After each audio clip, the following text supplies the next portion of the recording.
What is good, everybody? Hello, hello. It is Momentum Monday, and Momentum Monday is all about really being intentional with your life and setting up really proactive, intentional, conscious thoughts, words, actions so that you can actually ride on the grace of that momentum throughout your week. Now, this is something that's not just a Monday thing, but because there is stereotypically the case of the Mondays, and lots of people don't like Mondays. It's even, cute hashtag.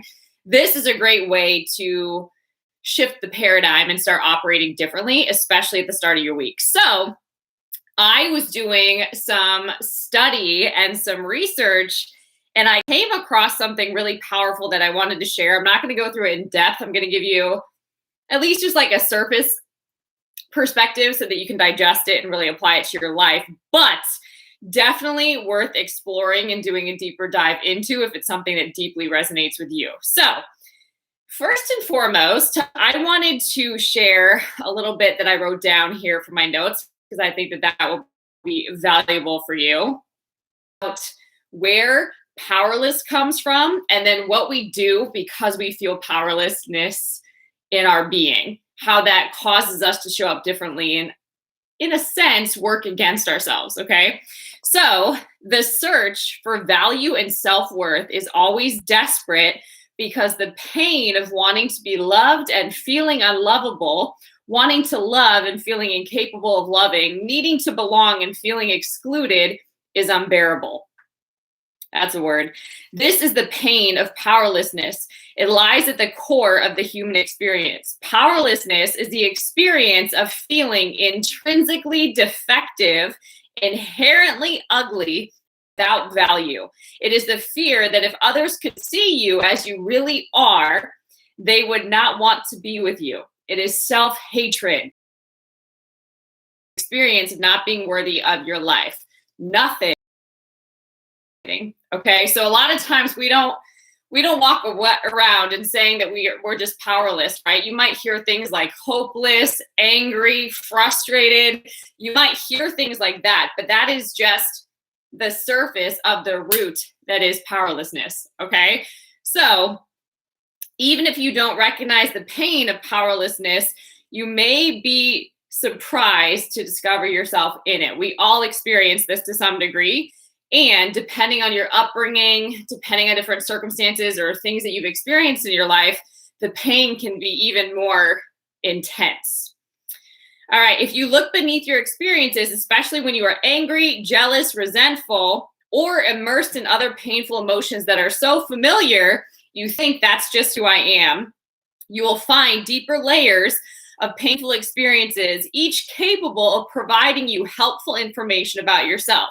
The bottom layer is always the pain of powerlessness, okay? So beneath anger, beneath jealousy, beneath insecurity, it's powerlessness, okay? Now, avoiding pain is what we do well as humans. We try to run, and if we're not careful, we can spend a majority of our life just in that running mode. We're running from everything because we're too afraid to actually sit and feel and heal, right? So avoiding the pain of powerlessness continually determines our perceptions, intentions, and actions. We use people, hear this, we use people and things to make us feel valuable, worthy, complete, and whole. For example, a spouse, a child, a job, right? And whatever you use, it's very important to your sense of security and value. You use these things to make you feel powerful, right?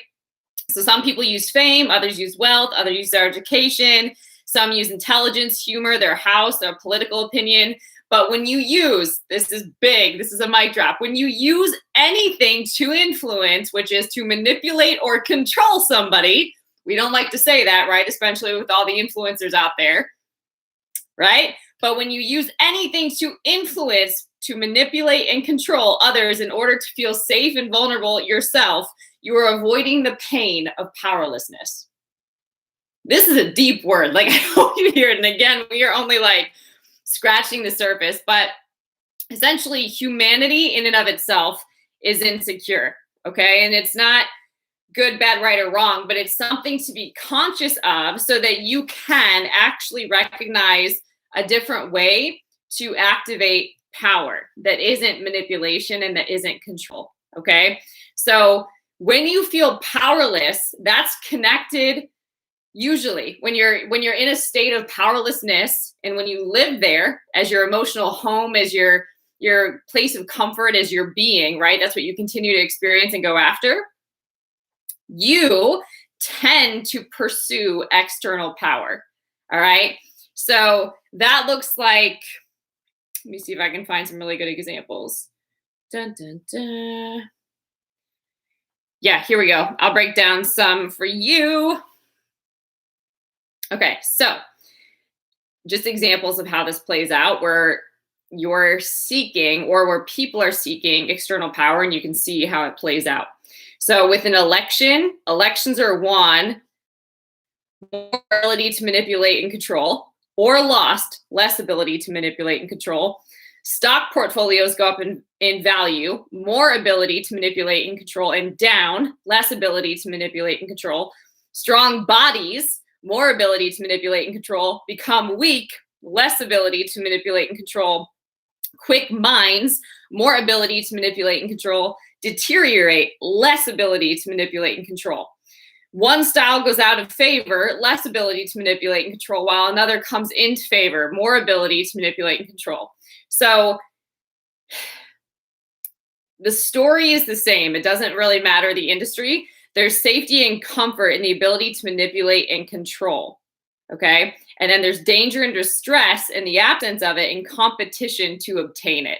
All right. So as you start paying attention to this, you can start seeing that this pursuit of external power isn't just limited to young or old, right? It's, not wealthy or herbal or ruin or educated or illiterate. It's pursuit of all humans because of this need to belong, feel safe, be loved, and be worthy. That's where that's coming from. Because I feel powerless, because I feel unworthy of love, I've got to demonstrate the opposite of that, because it's too excruciating to feel that, right? All right, so here's the thing. Once you recognize external power operating, right, you'll start seeing it everywhere, whether it's culture, religion, nations, businesses, cities, neighborhoods, they all pursue it, right? Family dynamics, you're going to see that everywhere, okay? So now the thing that you can start doing is start recognizing where your power comes from so that you can start living differently, okay? And that's where we're driving to today. I just thought that would be helpful to break down powerlessness. And then when I feel and experience powerlessness, how I show up and what I pursue because of that, okay? So for context, in the sense of my own journey, right, of feeling unworthy, unloved, abandoned, betrayed, angry, frustrated, overwhelmed, insecure, anxious about the future and the unknown, and having to sit with that, not wanting to experience that, right? It caused me to pursue different things, right? So whether that was people pleasing at a young age, or codependency to just survive in the context of a lot of dysfunction and unhealthy dynamics in the home, whether that was being a things that would make me the sense of feeling special and chosen, right? Been until I was born again and came to know God, right? I was very unstable in my identity, right? And I was unclear on where my true power came from, right? Because all of that pursuing, all of that seeking, all of that searching, all of that work, right, was exhausting. And all of it felt the exact same. Like there was a gap still that I could not fill. And that's the God gap, right? There's a gap in all of us that only God can fill. So all of that to say that powerlessness experience, right? Whether that's from, trauma or heartbreak, or, experiences where the way it was planned, disappointments, right? Discouragements where things aren't going the way we want them to go. That that building of all of that is long term, right? This chronic disappointment, if you will, me to hunger and search for power in a different way.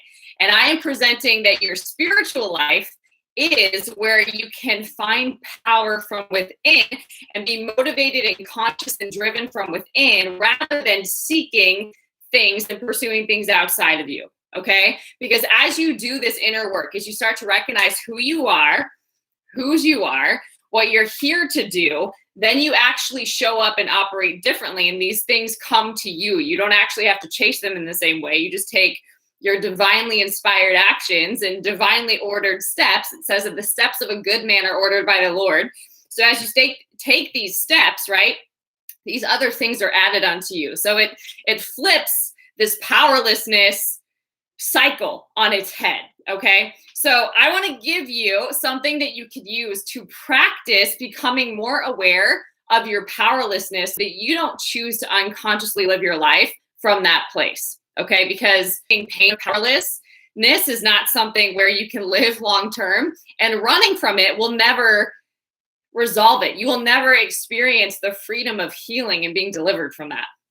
Okay. And when you understand where your true power comes from, that changes how you operate in the world. You no longer have to choose to stay in this cave of fear. You can step out into freedom. Okay. You don't have to live in this prison of all of this pain and emotion that you don't know how to feel and process, right? That will hold you back no matter how much you pray, no matter how much you work, no matter how much you hustle. These different triggers or wounds that come up will still hinder our growth and development. So that's something that you absolutely want to pay attention to. Okay. So when it comes to what you can use to practice, I'm going to give you a metaphor so that you can pull out of your experience and view things a little bit different. One of the things that I do as a strategist and a professional coach is that I help other people become their coach and become a strategist in their own lives. Okay. And so a way that you can start practicing this is view yourself as a coach, right? Life is a game and you are the coach, and you get to decide who you play, who you're going to put on the field, right? Who you're going to put in the game. You get to decide who you're going to who you're going to put into the game. I don't know how else to say that. So for example, you can choose to put fear in the game, but then you also have to accept the consequences of fear playing the game, right? You can choose to put patience in the game, right? You can choose to put impatience in the game. You can choose to put anger in the game. You get to choose what you play, right? The players that you release onto the field, you get to choose that. Okay. And a lot of times we live unconscious to that. That's why we're angry. We like to blame other people for what we are experiencing. We'd rather change them than do the hard work of looking within and start thinking about what we're thinking about and start connecting how we're showing up and how that's actually revealing consequences that we have in our life, right? And start taking radical ownership of how we show up and what we choose to play in this game of life, right? So as a coach, what's interesting is when you're viewing life, right, just view different things in your life, whether it's a work situation, whether it's a relationship, whether it's, a relationship with yourself, who is playing the game, right? Does fear and insecurity get all the time in the game in this relationship? Could that have a direct correlation to what you're experiencing in a relationship, right? Or at work, if it's anger and feeling ungrateful and frustration or unworthiness or comparison, right? If you're playing those players in the game, how might the consequences that you're experiencing, whether that's a lack of promotion, whether that's conflict, workplace conflict and unhealthy workplace dynamics, how might you actually be contributing to that by what you are playing, by who you are playing, right? Or whether it's even with yourself, right? Like if you are constantly beating yourself up with your self-talk, if you're condemning yourself, if you're blaming yourself, if you're tearing yourself down, if you're not processing your feelings, if you're not feeling things and healing them, if you're not actually looking within, right? If you're not clear of who you are and your worth and any of that, and you're pushing yourself so hard to be a perfectionist, which is actually manifested self-hate, right? I'm never enough. I'm never going to be worthy. It's never going to be okay. This crazy cycle is actually self-hate, right? Acceptance operates differently when it's in the game. So instead of playing perfectionism, right, what if you played acceptance? How might the consequences that you experience in your life because of what you play, right? This is the same principle or law, if you will, of sowing and reaping, right? If you want a harvest of love and hope and inspiration and creativity, you got to sow seeds of that in your life to see the fruit of that. And it's not usually an instantaneous thing. This is the result of repetitive action, right? And momentum. So as you're cleaning up your thoughts, right?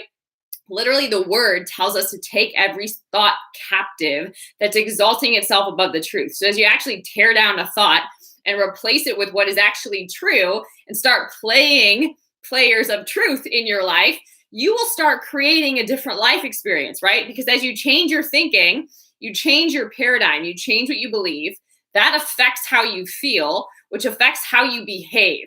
But a lot of times we go after behavior and we try to just get to the bottom of a behavior and just nail the behavior. And that's why you see dieting not work, or that's why you see a really great idea. Maybe there's momentum for like 4 days and then it peters out, right? Because you're not getting to the paradigm, right? You're just trying to solve it by action, and action alone is not enough, right? We've got to go inward to really be intentional about what we're thinking, about what we're feeling, about how we are behaving and showing up in the world.